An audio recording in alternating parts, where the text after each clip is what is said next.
নমস্কার সম্মানীয় দর্শকবৃন্দ, যুবসাথী প্রকল্পের অনলাইন আবেদনের জন্য এবার অ্যাপ চালু করা হয়েছে। দেখতে পাচ্ছেন বাংলা যুবসাথী নামে একটি অ্যাপ লঞ্চ করা হয়েছে। তো এই অ্যাপ থেকে কিভাবে আপনাদেরকে নতুন নিয়মে যুবসাথীর আবেদন করতে হবে তার স্টেপ বাই স্টেপ দেখিয়ে দেবো। অ্যাপটা কিভাবে ডাউনলোড করবেন সেটাও কিন্তু দেখিয়ে দেবো। তো আমরা অ্যাপটাকে ইনস্টল করে নিয়েছি। তো অ্যাপটাকে ইনস্টল করে নিলে ঠিক এই ধরনের অপশান আসবে। কিভাবে ডাউনলোড করবেন আমি একটু পরেই দেখাচ্ছি, আগে আবেদনের পদ্ধতিটা দেখে নিন। তো অ্যাপটা ইনস্টল করার পর আমাদের সামনে ঠিক এই ধরনের ইন্টারফেস চলে আসবে। দিয়ে এখানে দেখুন অনলাইন অ্যাপ্লাই বা অ্যাপ্লাই অনলাইন যে অপশানটি রয়েছে এখানে আপনাকে ক্লিক করতে হবে। তারপর আপনাকে যে ফোন নাম্বার দিয়ে আপনি আবেদন করতে চাইছেন সেই ফোন নাম্বারটা এখানে বসাতে হবে। তারপর যে এখানে অঙ্কটা দেখাবে তার উত্তরটা এন্টার ক্যাপচার করে বসাতে হবে। তারপর গেট ওটিপি অপশানে ক্লিক করতে হবে। তাহলে আপনি যে ফোন নাম্বারটি দিচ্ছেন তাতে ওটিপি আসবে, সেই 6 সংখ্যার ওটিপি বসাতে হবে। তো আপনার সামনে দেখবেন এই ধরনের পেজ খুলে যাবে। এবার আপনি যে ফোন নাম্বারটি দিয়েছেন তাতে 6 সংখ্যার ওটিপি পাঠানো হয়েছে। ওটিপিটি এখানে বসিয়ে ভেরিফাই পিন অপশানে ক্লিক করতে হবে। ভেরিফাই পিন অপশানে ক্লিক করলে এবার আবেদনের পেজ আপনার এই ধরনের খুলে যাবে। উপরেই অ্যাপ্লিকেশন ফর্ম দেওয়া রয়েছে, বাংলা যুবসাথী স্কিম লেখা রয়েছে।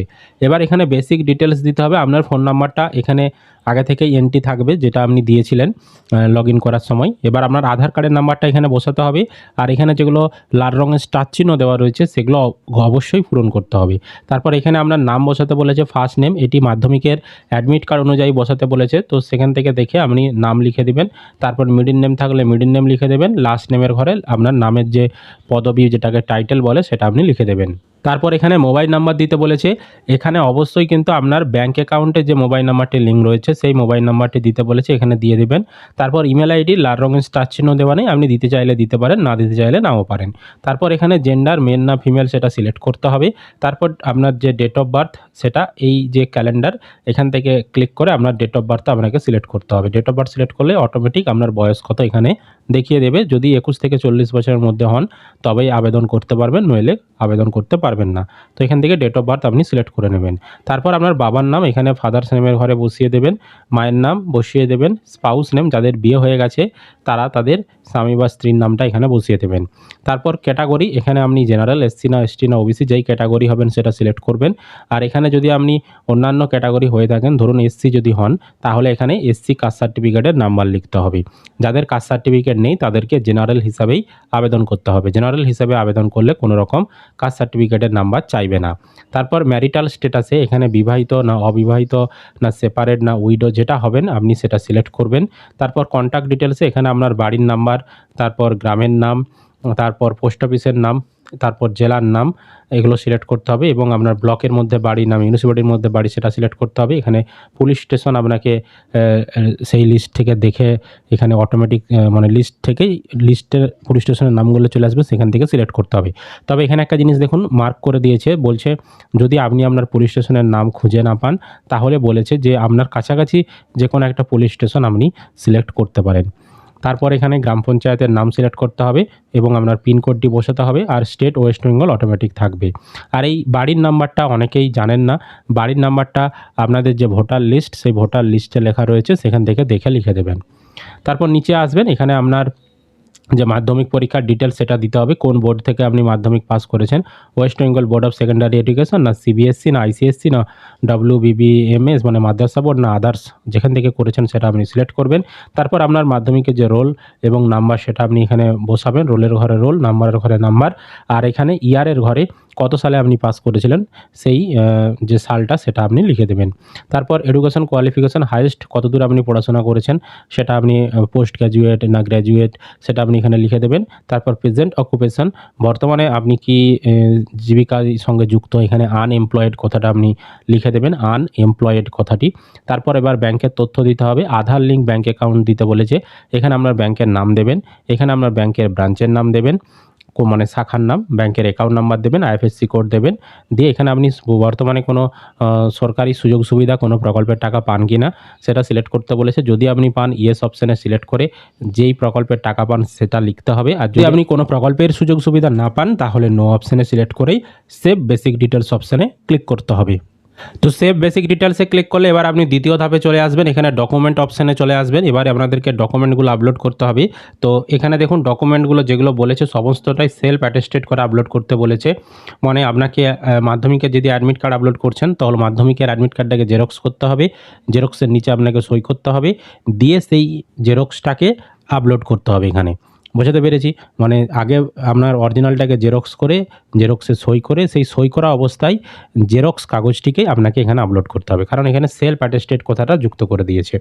তো এখানে এবার কীভাবে আপলোড করবেন, ডকুমেন্ট টাইপে ক্লিক করে এখানে আপনি ধরুন মাধ্যমিকের অ্যাডমিট কার্ড আপলোড করবেন, এটা সিলেক্ট করবেন, দিয়ে চুজ ফাইলে ক্লিক করে এখানে আপনাকে মাধ্যমিকের অ্যাডমিট কার্ডটা আপলোড করতে হবে। তার জন্য এখানে পারমিশন দিতে হবে অ্যাপটাকে। আমরা এখানে পারমিশন দিয়ে দিলাম স্টোরেজের, দিয়ে এবার এখানে ক্লিক করে আমরা আপনাদের স্টোরেজ থেকে আপলোড করে দেব। একইভাবে আপনাদেরকে এখানে সমস্ত ডকুমেন্টগুলোই, যেমন মাধ্যমিকের মার্কশিট, তারপর এখানে আপনার ভোটার কার্ড, আধার কার্ড, সমস্ত ডকুমেন্টগুলোকে এক এক করে আপলোড করতে হবে। চুজ ফাইলে ক্লিক করে ডকুমেন্টটা আপলোড করে সেভ ডকুমেন্ট অপশানে ক্লিক করতে হবে, তাহলেই ডকুমেন্টগুলো আপলোড আপনাদের হয়ে যাবে। আরেকটা বিষয়, এখানে ডকুমেন্টসের সাইজ যেগুলো দিতে হবে এগুলো পিডিএফে, এই যে প্রথমে 6টা, এগুলো সমস্তটাই পিডিএফে আপলোড করতে হবে। আর এর সাইজ হতে হবে মিনিমাম 300 কেবির মধ্যে, মানে 300 কেবির বেশি হওয়া চলবে না, 300 কেবির কম হলেও কোনো সমস্যা নেই।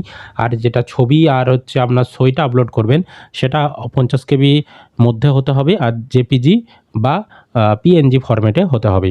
তো এই যে ছবিগুলোর সাইজ কীভাবে পিডিএফে জেপিজিতে করতে হয়, হ্যাঁ, এগুলো নিয়ে আমাদের পেজে ভিডিও দেওয়া রয়েছে, আমাদের চ্যানেলে ভিডিও দেওয়া রয়েছে, অবশ্যই যারা দেখেননি দেখে নেবেন। তো আমরা সমস্ত ডকুমেন্টগুলো আপলোড করার পর এবার নিচে এখানে রেডি টু সাবমিট যে অপশানটি রয়েছে এখানে ক্লিক করে দেবো। তো আমরা কিন্তু সমস্ত ডকুমেন্টগুলোকে আপলোড করে দিয়েছি, দেখতে পাচ্ছেন ডকুমেন্ট আপলোড হয়ে গেলেই এরকম ডান দিকে এই যে ভিউ আপলোডেড এনক্লোজার এরকম অপশানগুলো সব চলে আসবে, ঠিক চিহ্ন চলে আসবে। সমস্ত ডকুমেন্ট আপলোড করে দিয়েছি। এবার এখানে রেডি টু সাবমিট যে অপশানটি রয়েছে এখানে আপনাকে ক্লিক করতে হবে। এখানে ক্লিক করার পর আপনার সামনে এই ধরনের ডিক্লারেশন চলে আসবে, এই যে সেলফ ডিক্লারেশন, এই চেকবক্সটা আপনাকে ঠিক চিহ্ন দিতে হবে, দিয়ে এখানে রয়েছে ফাইনাল সাবমিট অপশান, এই ফাইনাল সাবমিট অপশানে ক্লিক করতে হবে। আপনি যখনই ফাইনাল সাবমিট করবেন এরকম দেখবেন চলে আসবে, your application form has been submitted successfully, দিয়ে আপনাকে অ্যাপ্লিকেশন আইডি নাম্বার দিয়ে দিবে। তো এটা আপনি খাতায় লিখে বা স্ক্রিনশট করে রেখে দেবেন। আপনার আবেদন করা কিন্তু হয়ে গেল। চাইলে এবার আপনি যেটা আবেদন করেছেন তার ফর্মও ডাউনলোড করে নিতে পারেন। তার জন্য এই যে অ্যাপ্লিকেশন ফর্ম এখানে ক্লিক করে আপনি সম্পূর্ণ আবেদনের ফর্ম ডাউনলোড করে নিতে পারেন। এই অনলাইনে আবেদন করার পর কোনো কাগজ, কোনো রকম ফর্ম কোথাও আপনাদেরকে বিডিও অফিসে গিয়ে জমা করার দরকার নেই। অনলাইনে আবেদন করে দিলেন, এখানেই আপনার আবেদন শেষ হয়ে গেল।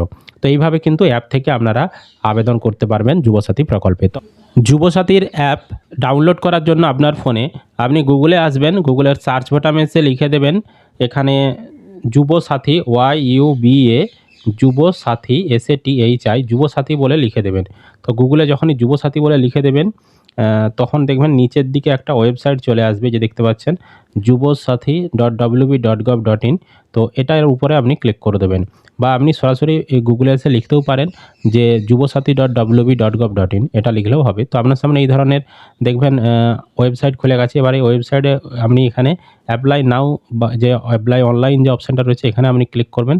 এখানে ক্লিক করার পর এইখানে এবার এরকম পেজ খুলে যাবে। এবার এখানে দেখুন ডাউনলোড মোবাইল অ্যাপ, এই ডাউনলোড মোবাইল অ্যাপ অপশানে আপনি ক্লিক করে দেবেন, তাহলে কিন্তু আপনার ফোনে যে অ্যাপ সেটি কিন্তু ডাউনলোড হয়ে যাবে। এই যে বাংলার যুবসাথী এপিকে, এই অ্যাপটা কিন্তু ডাউনলোড হয়ে যাবে এবং সেখান থেকে আপনি আবেদনটা করতে পারবেন। তো অবশ্যই ভিডিওটি বেশি বেশি করে শেয়ার করে দিন, সকলেই যাতে জানতে পারে। আর এই ধরনের আপডেটগুলো পাওয়ার জন্য চ্যানেলটিকে সাবস্ক্রাইব করবেন। ফেসবুক থেকে যারা ভিডিওটি দেখছেন পেজটি ফলো করে রাখবেন।